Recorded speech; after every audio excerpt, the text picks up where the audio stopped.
ጤና ይስጥልኝ። ይህ ባና ሚዲያ ነው። ከባና ሚዲያ ለዛሬ ያዝናቸው ዘገባዎች አሁን ማስደመጥ ጀመርን። አበይት ነጥቦችን በቅድሚያ በትግራይ ክልል መዲና መቀለ በሚገኘው ዳዕሮ እንደማርያም የመኖሪያ አካባቢ በዛሬው ዕለት ጠዋት 5 ሰዓት በተካሄደው የድሮንና የሚግ ድብደባ በርካታ ንጹሃን ላይ ጉዳት ደርሷል። ጥቃቱን አስመልክቶ የትግራይ መንግስት መግለጫ አውጥቷል። በቀዳሚነት ወደ እናንተ ይደርሳል። የቀድሞ የኢትዮጵያ ጠቅላይ ሚኒስትር ታጋይ መለስ ዜናዊ ከዚህ ዓለም በሞት ከተለዩ 14ኛ ዓመታቸው በልዩ ልዩ ዝግጅቶች ተከብረዋል። ህወሓት በበኩሉ የህዝቡን ህልውና ሰላምና ልማት ለማረጋገጥ ከሌሎች ጥምረት በመፍጠር እንደሚታገል ገልጸዋል። በዝርዝር ይዘነዋል። በትግራይ እስካሁን ምንም አይነት ዝናብ ያላገኙ 258 ጣቢያዎች በከባድ አደጋ ውስጥ እንደሚገኙ ተገለጸ። እናቀርብላቸዋለን።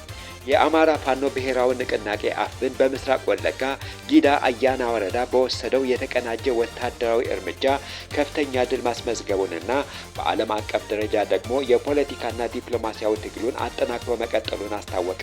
ሌላኛው ወደ እናንተ የምናደርሰው ጉዳያችን ነው። የጣሊያን አምባሳደር በኢትዮጵያ ሹመታቸውን ተቀብለው አዲስ አበባ በገቡ በ10ኛው ወራቸው ከአገር እንዲወጡ ተደረገ። አምባሳደሩ ከሀገር እንዲባረሩ ምክንያት የሆነውን ሚስጥር ተጋልጧል የሚሉ ሌሎች ዜናዎች ይዘናል። አብራችሁን ቆዩ።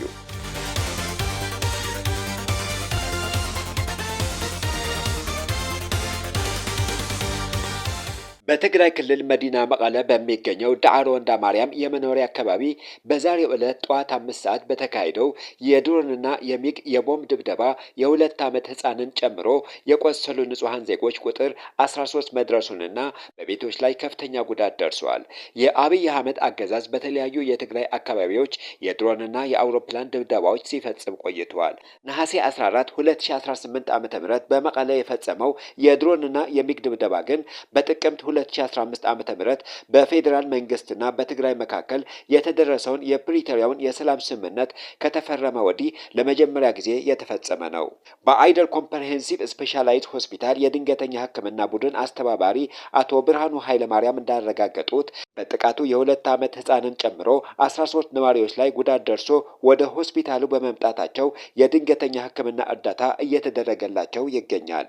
ከባድ ጉዳት የደረሰባቸው ተጎጂዎች የሕክምና ክትትል እየተደረገላቸው ሲሆን እስካሁን የተመዘገበ የሰው ህይወት ማለፍ እንደሌለም አስተባባሪው ገልጸዋል። ከተጎዱት ንጹሃን መካከል ከአንድ ቤተሰብ ብቻ 4 ህፃናትን ጨምሮ እናታቸው፣ አባታቸውና አያታቸውን ጨምሮ በአጠቃላይ 7 አባላት ለጉዳት ተዳርገዋል። ጥቃቱ የተፈጸመበት የአስተማሪዎችና የንጹሃን ዜጎች የመኖሪያ መንደር ምንም አይነት ወታደራዊ እንቅስቃሴ የሌለበት መሆኑን የጠቀሱት ተጎጂዎቹ ድርጊቱ ህዝብን ለማጥፋት ያለመ የጨካኝ ተግባር ቀጣይነት ነው ብለዋል። ሁለተኛው የአየር ጥቃት አሪድ በተለምዶ ሰሜን እዝ በተባለው አካባቢ መፈጸሙን ተጠቅሷል። በዚህ በተፈጸመው ጥቃት ምንም አይነት ጉዳት እንዳልደረሰ ታውቋል። ከ2 ቀናት በፊት ነሐሴ 12 2018 ዓ.ም ከመቀለ አቅራቢያ በሚገኘው ዳንዴራ በተባለ የግብርና ማሰልጠኛ ማዕከል ላይ ጥቃት ተፈጽሞ ለአንድ ሰው ህይወት ማለፍና በሁለት ደግሞ የአካል ጉዳት ደርሷል። ጥቃቱን አስመልክቶ የትግራይ ኮሚኒኬሽን ጉዳዮች ቢሮ በሰጠው መግለጫ የትግራይ ህዝብን ከምድረገጽ ለማጥፋት እንቅልፍ አጥቶ ሲሰራ የቆየው የብልጽግና ስርዓት በትግራይ ህዝብ ላይ ለረጅም ጊዜ ሲያካሂደው የቆየውን የድሮንና የአየር ድብደባ በመቀጠል ነሐሴ 14 2018 ዓ.ም በመቀለ ከተማ ጥቃት መፈጸሙን ገልጸዋል። ይህ ስርዓት በመቀለ ከተማ በሁለቱ ቦታዎች የድብደባ ጥቃት ያካሄደ ሲሆን አንደኛው ጥቃት በሐወልቲ ክፍለ ከተማ ሞሞና ጣቢያ ቀጠና 27 እንደ ማርያም አካባቢ በሚገኙ መኖሪያ ቤቶች ላይ የተፈጸመ ነው። እስካሁን ባለው መረጃ በዚህ ጥቃት 13 ሰዎች በከባድና በቀላል ጉዳት ቆስለው ለሕክምና ወደ ሆስፒታል ገብተዋል። ሁለተኛው ጥቃት ደግሞ በኩያ አካባቢ የተፈጸመ ሲሆን በዚህ ጥቃት ምክንያት እስካሁን ባለው መረጃ ምንም ጉዳት አልተመዘገመም ብለዋል። በመሆኑም የብልጽግና ስርዓት በትግራይ ህዝብ ላይ ያለውን የዘር ማጥፋት ዓላማ ለማስፈጸም ተከታታይ የድሮንና የአየር ጥቃቶችን ሊያካሂድ እንደሚችል ግልጽ ነው። ከዚህ በመነሳት መላው ህዝቡ በሚያደርጋቸው ሁሉም አይነት እንቅስቃሴዎች ከፍተኛ ጥንቃቄ እንዲያደርግ አሳስበዋል።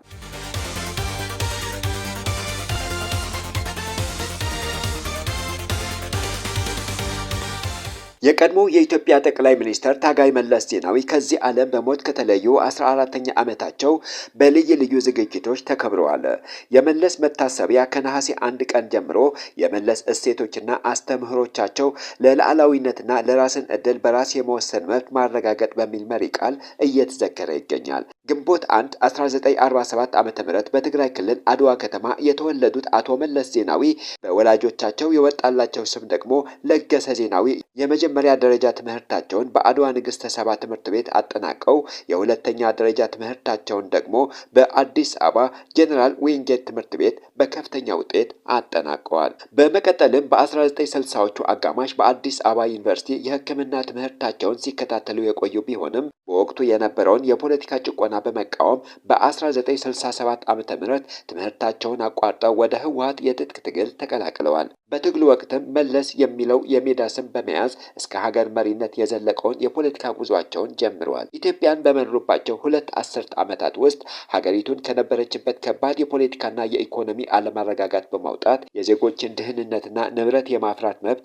የሚያስከብሩ የጸጥታ መሰረቶችን ገንብተዋል። እንደ IMF እና የዓለም ባንክ ያሉ ተቋማት የሚያደርጉትን ጫና በመቋቋም ልማታዊ መንግስት ኢኮኖሚ ፖሊሲን በመተግበር ሀገሪቱን በፈጣን እድገት መስመር ውስጥ አሳልፈዋል። በተጨማሪም የታላቁ ህዳሴ ግድብ ጨምሮ በርካታ የኃይል የባቡርና የትምህርት ተቋማትን እንዲስፋፉ መነሻ አዲስ ታሪካዊ ምዕራፍ የከፈቱ ሲሆኑ በዓለም አቀፍ መድረኮችም የአፍሪካ ድምጽ በመሆን ከፍተኛ የዲፕሎማሲ ተጽዕኖ ፈጥረዋል። ኢትዮጵያን ከመበታተን አውጥተው ወደ ኢኮኖሚ ከፍታ ያደረሱት አቶ መለስ ዜናዊ ልክ በዛሬው ዕለት ከ14 ዓመት በፊት ነሐሴ 14 2004 ዓ.ም ከዚህ ዓለም በሞት ተለይተዋል። ህዝባዊ ወያነ ሓርነት ትግራይ ህወሓት የታጋይ መለስ ዜናዊን 14ኛ ዓመት የመስዋዕትነት መታሰቢያ ምክንያት በማድረግ ባወጣው መግለጫ መለስ ዜናዊ ከወጣትነቱ ጀምሮ እስከ መስዋዕትነቱ ድረስ እድሜውን በሙሉ ለህዝብ የሰጠ መሪ እንደነበር ገልጸው የደርግ ስርዓትን ከተደመሰሰ በኋላም በህወሓት በኢህአዴግና በኢፌዴሪ መንግስት መሪነት በኢትዮጵያ ዲሞክራሲ ልማትና ሰላም እንዲረጋገጥ ከፍተኛ አስተዋጽኦ ማበርከቱን ጠቅሰዋል።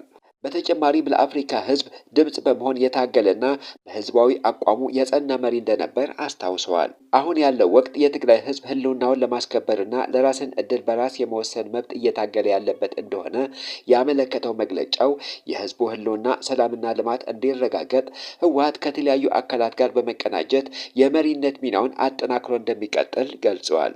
በትግራይ ክልል በተካሄደው የመለስ ዜናዊ መታሰቢያ መድረክ ላይ የተገኙት የትግራይ ምክትል ፕሬዝዳንት አቶ አማኑኤል አሰፋ የመለስ መታሰቢያ የሁሉም ሰማዕታት መታሰቢያ መሆኑን ገልጸው ህዝቡ በታገለውና በመለስ አመራር ባረጋገጠው ህገ መንግስታዊ መብት ላይ የተደቀነውን የህልውና አደጋ ለመመከት ብሔራዊ አንድነትን ማጠናከር እንደሚገባ ጥሪ አቅርበዋል።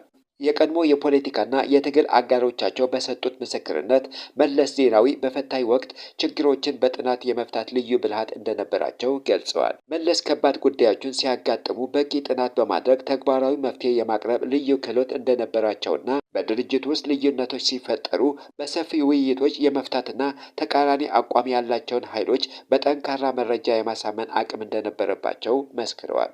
መለስ ከአስተዳደራዊ መፍትሄ ይልቅ ፖለቲካዊ ውይይቶችን የሚያስቀድሙና በደርግ ውድቀት ወቅትም ሀገሪቱ ወደ መፈረካከስ እንዳትገባ የሽግግር ቻርተር በመንደፍ ሀገሪቱን ከውድቀት የታደጉ መሪ መሆናቸው የቀድሞ የትግል አጋሮቻቸው መስክረዋል።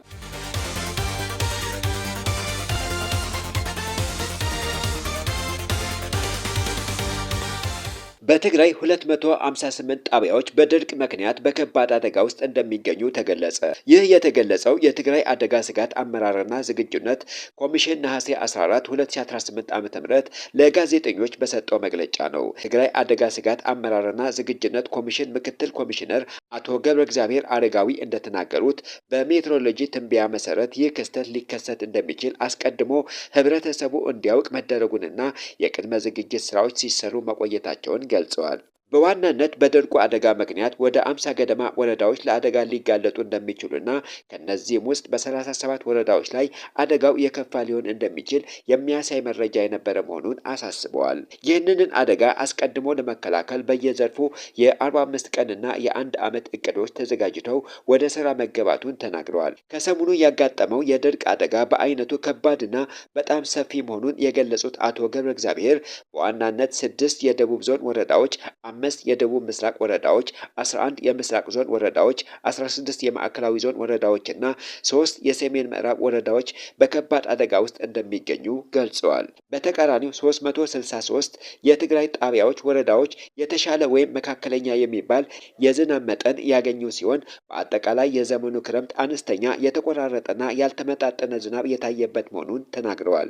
ኮሚሽኑ ያላቸውን የተቀናጁ መረጃዎች ለተለያዩ የበጎ አድራጎት ድርጅቶችና ለሚ ለሚመለከታቸው አካላት እንዲደርስ ማድረጉን አስረድተዋል። ያጋጠመውን የድርቅ አደጋ ትግራይ ካለችበት ከባድና አስቸጋሪ ሁኔታዎች ጋር ተያይዞ የአደጋው ደረጃ ከፍተኛ እንዲሆን አድርጎታል። አደጋውን ተከትሎ በሰው በእንስሳትና በሰብል ላይ እንዲሁም በእንስሳት ላይ የተለያዩ በሽታዎች ይታዩ እንደሆነና ይህንን ለመቆጣጠር ከተለያዩ አካላት ጋር እየተሰራ መሆኑን አብራርተዋል። ቀጣይነት ባለው ሁኔታ 3.3 ሚሊዮን እንስሳት በከባድ የምግብ እጥረት አደጋ ሊጠቁ እንደሚችሉ ጠቁመዋል። በአሁኑ ወቅት አደጋውን እንደ ተራ ነገር የመውሰድ የውሃ ምንጮች መድረቅና የቁርጠኝነት ማነስ ተጨማሪ ችግሮች ሆነው እንደሚገኙ ገልጸዋል። ህጻናት፣ የሚያጠቡ ነፍሰ ጡር እናቶች፣ ስር የሰደደ ህመም ያለባቸው ሰዎችና አካል ጉዳተኞች በከፋ ሁኔታ ተጎጂ የሚሆኑ የህብረተሰብ ክፍሎች መሆናቸውን ተናግረዋል።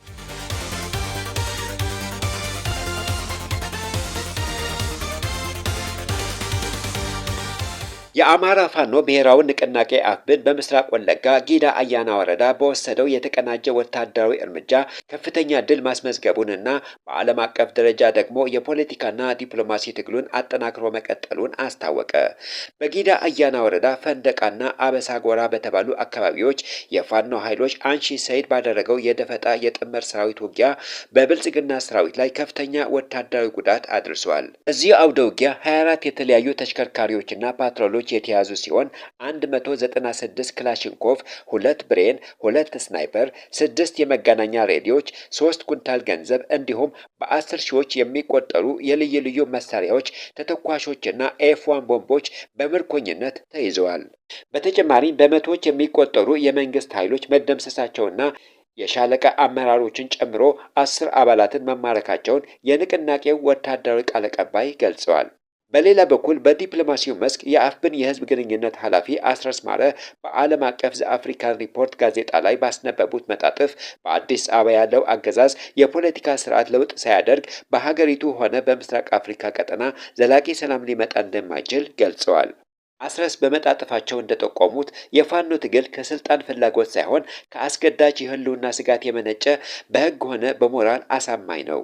አገዛዙ የድሮንና የቴክኖሎጂ የበላይነቱን በመጠቀም በዜጎችና በመሰረተ ልማቶች ላይ ጥቃት እያደረሰ መሆኑንና ይህም የውጭ አካላት ጣልቃ ገብነትን ጨምሮ ቀጠናዊ የደህንነት ስጋት መፍጠሩን ያብራሩት አስረስ ከአገዛዙ ውድቀት በኋላ ሁሉን ወገኖች ያካተተ የሽግግር ሂደትና ተጠያቂነት የሚያረጋግጥ ዲሞክራሲያዊ ስርዓት መገንባት እንደሚገባ አስረድተዋል።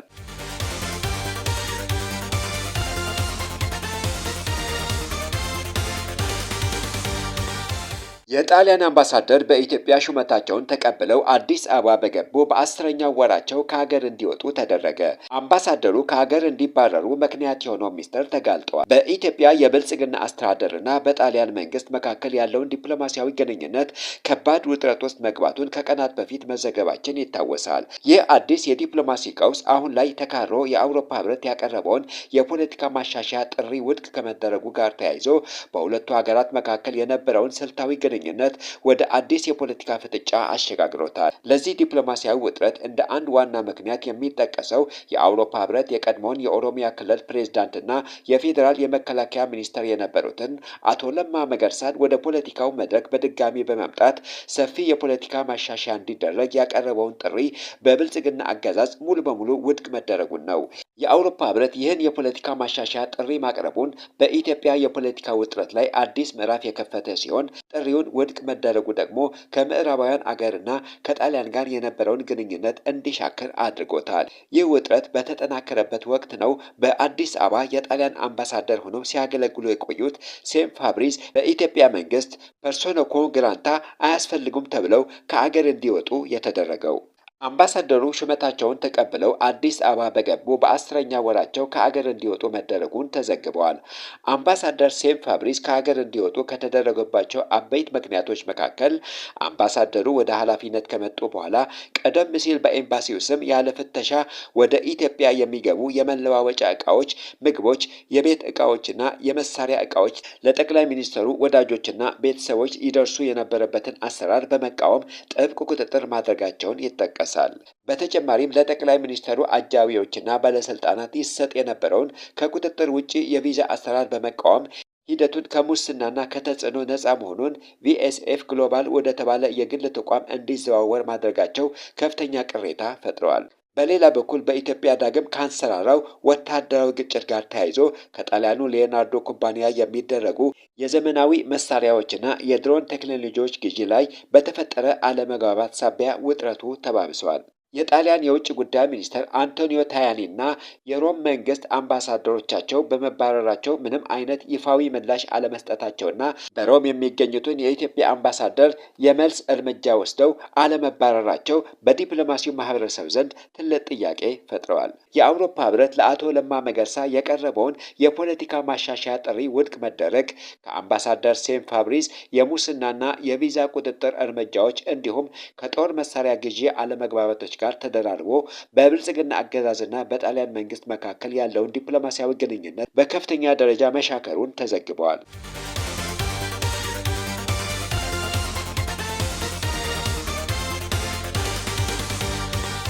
በሱዳን ፈጣን የድጋፍ ኃይል RSF ስር የነበሩ ከ300 በላይ ተዋጊዎች ያሉት ቡድን ለሱዳን ጦር እጃቸውን ሰጡ።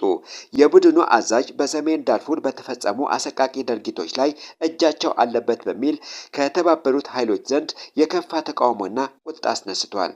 በብርጋዴር ጀነራል ሙሳ ሐምሲን የሚመራው ይህ ስብስብ ከሰሜን ዳርፉር ተነስተው በወታደራዊ መረጃ ማዕከላት ታጅበው በሰሜን ግዛት ወደሚገኘው አልደባ ከተሻገሩ በኋላ ከካርቱም ማዶ ወደምትገኘው ኦምዱርማን አቅንተዋል።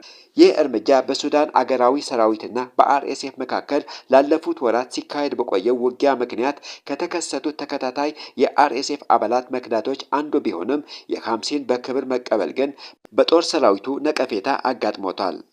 የዳርፉር ተዋጊዎችና የመብት ተሟጋቾች አዛዡን ሐምሲን ባለፈው ዓመት ማጠቃለያ ላይ የሰሜን ዳርፉር ዋና ከተማ በሆነችው አልፋሻር ከበባና ቁጥጥር ወቅት በነበሩበት ከፍርድ ውጭ ግድያዎችና በሲቪሎች ጭፍጨፋ ላይ በቀጥታ ተሳታፊ ነበሩ በማለት ይከሷቸዋል። ቀደም ሲል ከRSF ከተው የወጡት ከፍተኛ አመራር አልኑር አልቆባ ቡድኑን በርካታ ታጣቂ ተሽከርካሪዎችን ጨምሮ በኦምዱርማን ከተማ ተቀብሏቸዋል። አልቆባ ተዋጊዎችን በይፋ የተቀበሉ ሲሆን በዳርፉርና ኮርዶፋ የሚገኙ ቀሪ የRSF አባላትን መሳሪያቸውን አስቀምጠው ሰራዊቱን እንዲቀላቀሉና ጦርነቱን ለማቆም አዎንታዊ እርምጃ እንዲወስዱ ጥሪ አቅርበዋል። በሌላ በኩል አዛዡ ሐምሲን በሰጡት መግለጫ ክፍላቸው ሰራዊቱን ለመልቀቅ የወሰነው ሀገሪቱን ለማረጋጋት እንደሆነ ገልጸው ተጨማሪ ቡድኖችን አቋማቸውን ለመቀየር በዝግጅት ላይ መሆናቸውን ተናግረዋል። ይሁን እንጂ ይህ መክዳት በሰራዊቱ አጋሮች መካከል ከፍተኛ ውጥረት ፈጥሯል። ሐምሲን በከተማዋ ደቡባዊ ግንባር ከባድ የሰብአዊ መብት ጥሰቶች በነበሩበት ወቅት የRSF ዋና የመስክ አዛዥ ሆነው ይንቀሳቀሱ እንደነበር ገልጸዋል። በከበባ ወቅት በቦታው የነበሩት ወሊድ መንቀሽ የተባሉ ተዋጊ እንደተናገሩት ሐምሲን ታርቶኢ ተብሎ በሚጠራው የሸክላ አጥር አቅራቢያ በተፈጸሙ ግድያዎች ላይ ተሳታፊ እንደነበሩና ከፍርድ ውጪ ግድያዎችን በመቅረጽ ከሚታወቁት የRSF አዛዥ አልፈታህ አቡሉል ጋር አብረው በቪዲዮ መታየታቸውን ገልጸዋል። አዛዡና ታጣቂዎቻቸው ከአልፋሻር በምስራቅ በኩል ሚሼሹ ሲቪሎችን በአርባኢን የበረሃ መስመር ላይ አድብተው በመያዝ ተፈናቃይ ቤተሰቦችን ገንዘብ ይጠይቁ እንደነበርና መክፈል ያልቻሉትን ደግሞ ይረሽኑ እንደነበር ከሰዋል። ዳርፉር ቡድኖች የወታደራዊ ባለስልጣናት ሐምሲን በቁጥጥር ስር ውለው በሕግ እንዲጠየቁ ዳግም የጠየቁ ሲሆን ወደ ሰራዊቱ መቀላቀል ለተፈጸመው የጦር ወንጀሎች ከተጠያቂነት መሸሸጊያ ወይም ይቅርታ ማግኛ ሊሆን አይገባም ሲሉ አጥብቀው አሳስበዋል።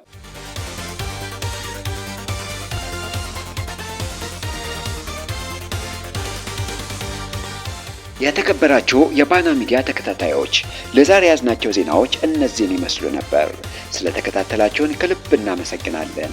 መረጃዎቻችን ለሌሎችም እንዲደርሱ ቪዲዮውን ላይክ እና ሼር ማድረጋችሁን እንዳትረሱ።